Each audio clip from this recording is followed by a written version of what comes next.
Hey guys, Charles Calloway here, financial advisor to small business owners and their employees. I have the privilege to be here on the scene at Clayton Audiology with my friend here, Dr. Melissa Palmer. Nice to be here. Thank you for having me. Thanks for letting us come. Mm-hmm. You know, I've been excited about doing this. I don't know if you guys don't know this, obviously, but we're neighbors of sorts. We both live in the same community. Neighborhood. Mm-hmm. So, Yeah. and so, you know, I heard her story and I couldn't wait to come and let her share her story with you. And so let's just dive in. Okay.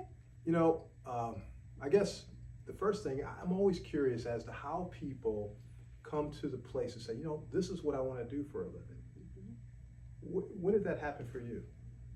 For me, it happened pretty early. I was in high school.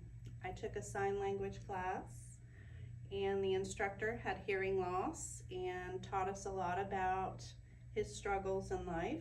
And I was really just taken with his story and thought, I want to work with people who have hearing loss and I want to be helpful.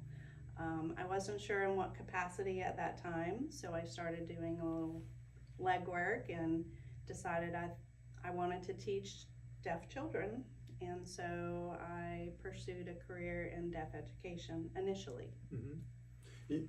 You may not remember, but I'm just curious. Do you remember something particular about that teacher's story that was compelling to you? I just think I was not aware of this whole population, and we take communication for granted so often.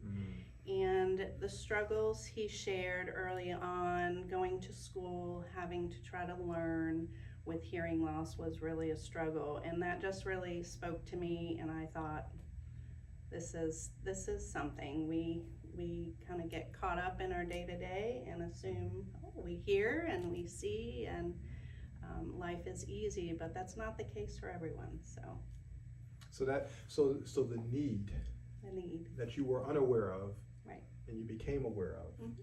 And you're like, what, 16, 17 years old? I was young, yes. Wow. I was taking college courses in high school, so I was just venturing out and trying to figure out what I was interested in, and hit the nail on the head. All right. So you fast forward, you went to college, Mm-hmm. and I understand you went to UNCG. One of my daughters went there, by the way. I didn't mention that. Great. Yeah. Yes, University of North Carolina, Greensboro. Okay. Moved from Massachusetts, long way from home. Whoa. As an only child, I know that was hard on mom and dad. What did you do? Why did you do that to them? You tortured them.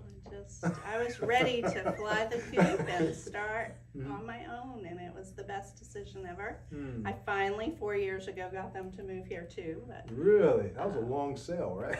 but I met my husband in college, had a family. I was working full time for the university, as a matter of fact, as an audiologist.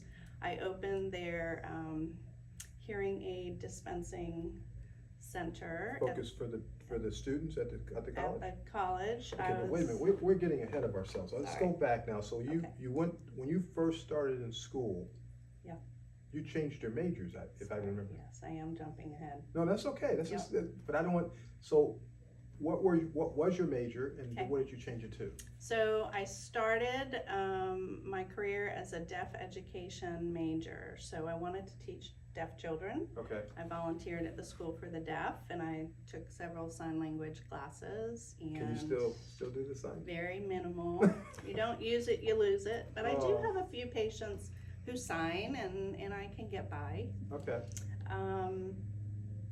But I did learn more about the field of audiology in that program, and I became more and more fascinated by the ear anatomy and physiology and the science behind audiology and helping people hear through the use of technology, but also more than that, helping people with other hearing disorders, ringing in the ears, processing problems. So I decided to change my career path just a little bit, and instead of teaching, I decided to become an audiologist. Okay. So, sorry. Well, this will probably be a good point to kind of explain to us what is an audiologist. What is that? That's what I said. Most people don't know what that is. Okay. The audio what? Audio who? Audiologists are specialists with a doctorate, professional doctorate, who can evaluate and treat hearing loss, hearing disorders, ringing in the ears, manage hyperacusis, which is sensitivity and tolerance issue. Hyperacusis. Hyperacusis. Wow, I feel smarter just saying that. Okay. So some people really can't tolerate normal everyday sounds that we can. They have super sensitive ears, and some people have good hearing but can't process what they hear well, and that may be in children or adults. So really I do a little bit of everything. Yeah. I also focus on hearing protection and prevention of hearing loss, which is That's important. I have one client that was big into rock and roll in his young age, but you know where I'm going. Yes. Yeah, so that's where you come in there. Hey, protect your ears, right? I do see many youth in this area starting to become more aware of ear monitors, ear protection, and being more cautious. But those who are exposed to a lot of sound are at risk for hearing loss. That's preventable. So we try to avoid that. Wow, awesome. So you were working on the college campus, dispensing hearing aids to the student body there, and then your career evolved. Did you work somewhere else after that? So I did my clinical fellowship in Charlotte, out of Charlotte, and once my clinical fellowship was over, I was hired by the university back at UNCG to supervise students in the clinic and expand their services. Okay. So I was there to help, evaluate and treat and fit hearing aids that they were not doing earlier. They didn't have a body in the clinic to run that. Okay. But I wasn't always testing students. I was helping and supervising the students to learn how to do it. So those graduate students that were